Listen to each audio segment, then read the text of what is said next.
Astronauts to the moon. 10, 9, ignition sequence start. 6, 5, 4,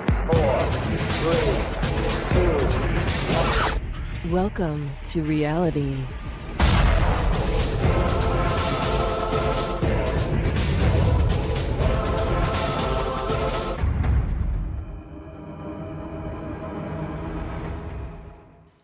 What's going on, everyone? It's Jeranism, back with another video for you today. Wanted to announce the winners of the ISS name game, and also mention some that I personally thought were great, and even one that broke the internet. So first up is an entry that got no votes. Came from two different people, Jat Howell and Johnny Constone. I thought they were great suggestions. It is to call the ISS the Lie-SS. So yes, it doesn't qualify for the contest because it is not an acronym. But Lie-SS I thought was great, so you'll probably hear me calling it that for a while. Now before we see the winners, I wanted to read a quote first and talk for a second about science and what it is and what it was supposed to be. But this quote is by Al-Hazen, who was an Arab scientist from about 1,000 years ago, who was speaking on the scientific method when he said, "The seeker after the truth is not one who studies the writings of the ancients and, following his natural disposition, puts his trust in them, but rather the one who suspects his faith in them and questions what he gathers from them, the one who submits to argument and demonstration and not to the sayings of a human being whose natural is fraught with all kinds of imperfection and deficiencies. Thus, the duty of a man who investigates the writings of scientists, if learning the truth is his goal, is to make himself an enemy of all that he reads, and, applying his mind to the core and margins of its content, attack it from every side." Abu Ali al-Hassan. So Al-Hazen definitely understood what science was supposed to be, but what happened now? What happened to science? What happened to the scientific method? The point of science is to always try and knock the truth off its perch. When you succeed, you benefit humanity with a new truth, and you bring the knowledge of the world together and even closer to total harmony. If you don't succeed, who cares? All you did was further help prove the current scientific belief is true, or the theory, and that's what science is. Science is attacking the current dogmas from every angle. If I say the Earth is flat, one of two things is going to happen. One, with everyone's help, it gets proven and the globe theory goes away. Humanity benefits. And if it's not true, well, then people got to do a little bit of science, and in the process we learned that the globe was absolutely the truth. That's the only two things that can happen.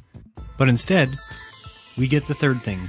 We get science's army of drones, the 21st century intellectual evangelists, going video to video, preaching the gospel of Newton, Einstein, and Elon Musk, bringing absolutely nothing to the table but hate, ridicule, personal attacks, and parroted mathematics.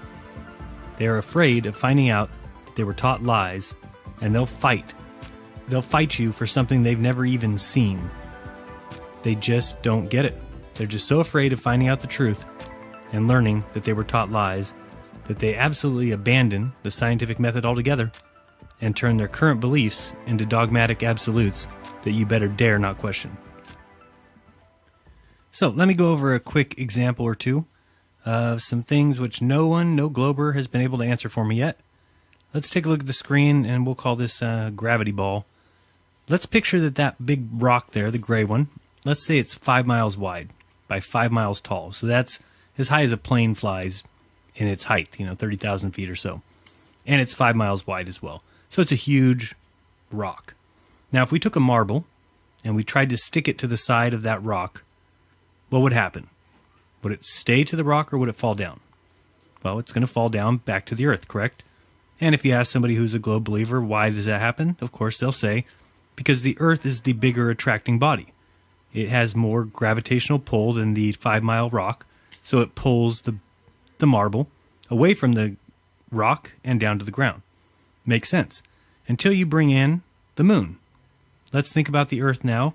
Erase this example. Think of the earth and think of the sun. Which one is the bigger pulling mass? The sun.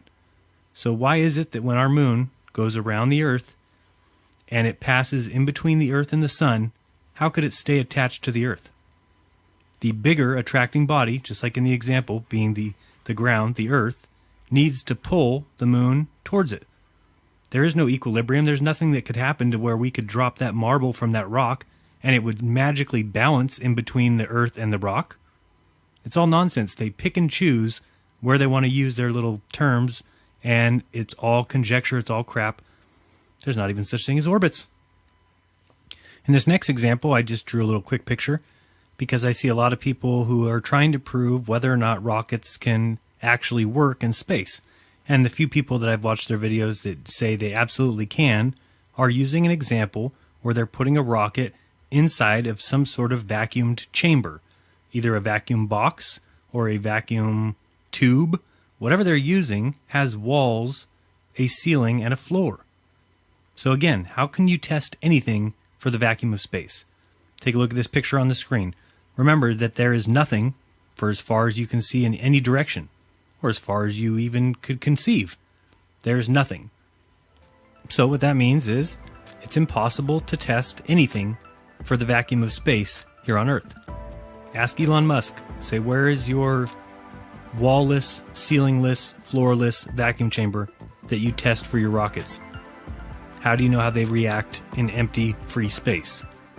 And lastly, for another globe example of why it just doesn't work, as soon as somebody can show me in any setting, it could be in a lab, it could be anywhere, where you're going to rotate a sphere about its axis, and that sphere will hold water to its surface as it spins. Show me that. Show me it in space. Show me it in a vacuum chamber. Show me it in a non-vacuum chamber. If you can't show it, and you just tell me that's what's going on, that's not scientific. It's simply your ideas, your theory that can't be proven. Well, then it shouldn't be being taught in schools. So, last thing before we get to the winners, is that if you're watching this, even if you don't believe a word I'm saying, or you think the idea of a flat earth is just the most asinine belief of all time, then at least join us in doing some testing. At least try and put the pressure on NASA that will either prove their theories or not.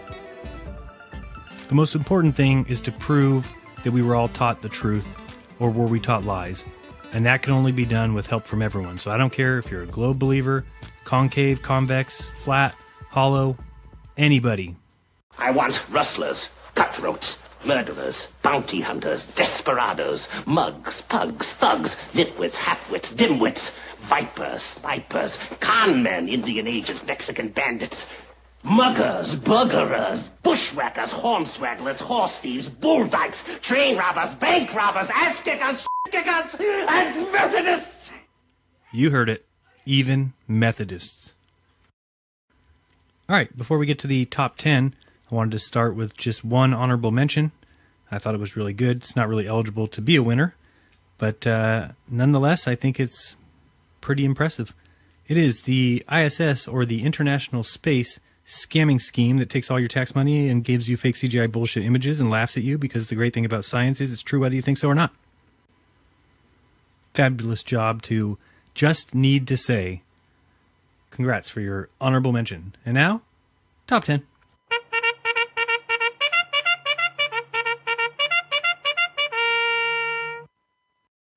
So here we go with our new names for the ISS. Number 10, Indoctrinating Sheeple System.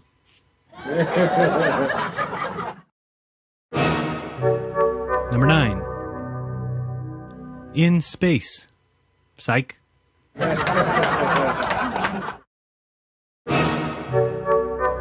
Number 8, I Scam Slaves.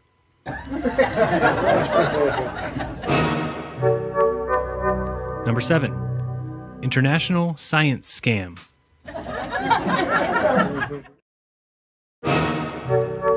Number 6, Illuminati Sphere Scam. Number 5, I Serve Satan. Number 4, I Stopped Showering.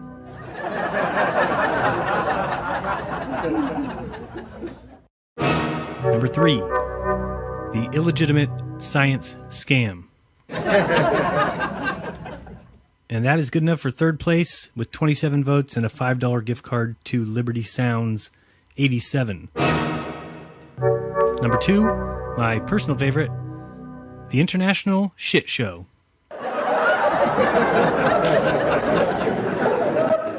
And that's good enough for second place with 68 votes. $5 gift card goes to Mac Swain.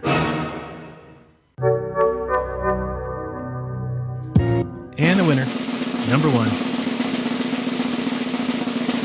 International Space Simulator. And by far in first, with 90 votes, Space Shot 76 gets a $20 gift card. So congratulations.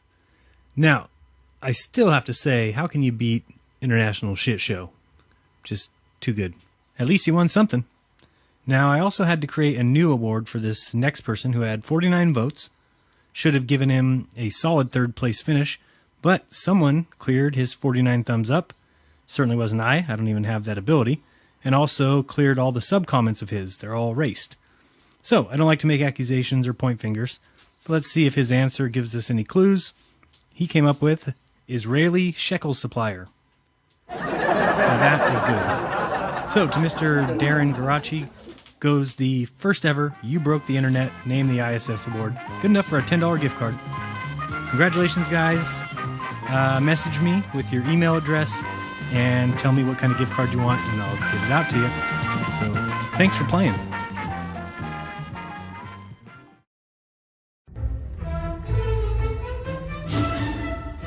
And now, it's time for Intellectual Scientific Thoughts by Jeranism.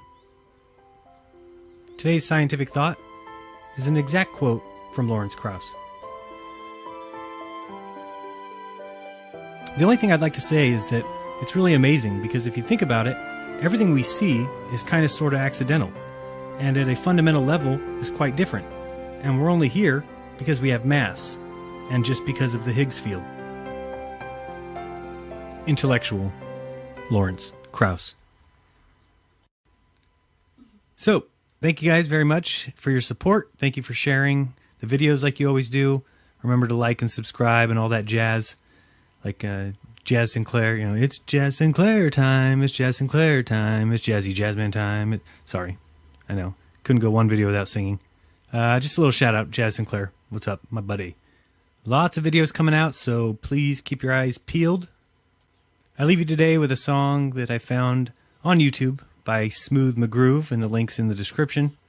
And the name of the song is Jaren, but it is spelled differently, but I'm going to go ahead and pretend like the song was written for me.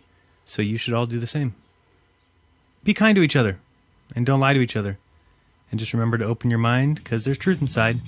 And the moral today is it's just another day with the International Shit Show circling high above. This has been Jeranism. Until next time. Peace.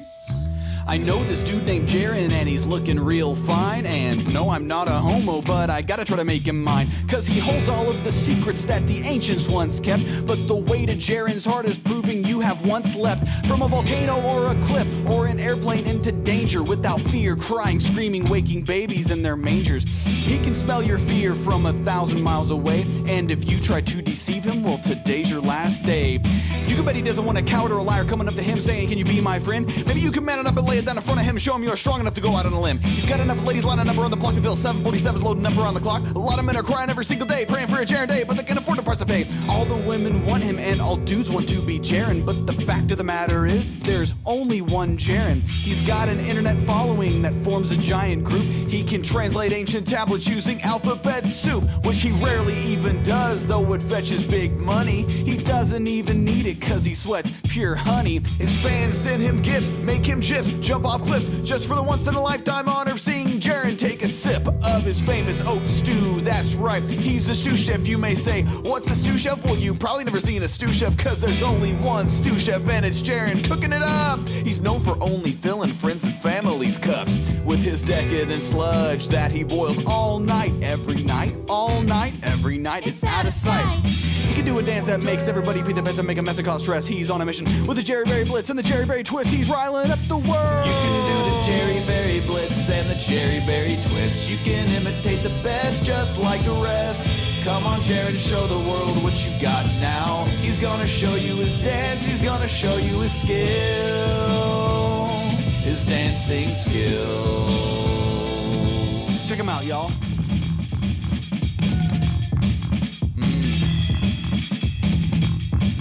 Yeah.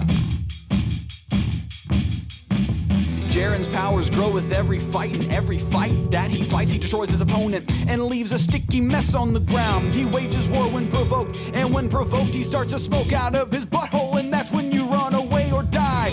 Cities topple, buildings fall, mountains melt, and rivers stall when Jaren says so, cause he does what he wants when he wants. Sovereign nations all bow down when Jaren comes around. They know they can't match his skills, yeah, they've all heard this song. He's lived for thousands of years and caused innumerable tears and broken so many hearts, I just don't know where to start. His flow's unbreakable, swagger unshakable, his style's impeccable, and you can't do anything when he competes at Pizza Prize Bowl. Girls want to marry him, but a mate would only slow him down, and besides, you know that he would never ever share his crown. He's left everyone he's met depressed, torn up, and so forlorn. What's scary is you haven't even seen his final form.